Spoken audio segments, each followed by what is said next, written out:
முருகனை ஒரு முறை தரிசிக்கிறீர்கள் என்றால் அவருடைய அருள் உங்கள் வாழ்க்கையில் வெற்றியும் செல்வமும் மகிழ்ச்சியும் கொண்டு வரும்.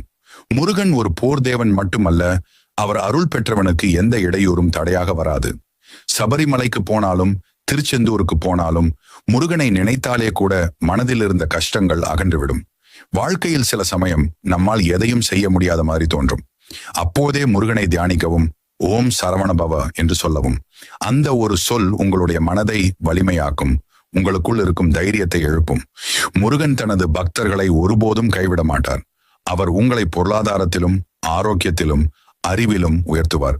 நீங்கள் நினைத்த சிறிய விருப்பங்கள் மட்டுமல்ல, பெரிய கனவுகளையும் முருகன் நிறைவேற்றுவார். நாளை உங்களுக்கு நல்ல வேலை கிடைக்குமா? வியாபாரம் வெற்றி பெறுமா?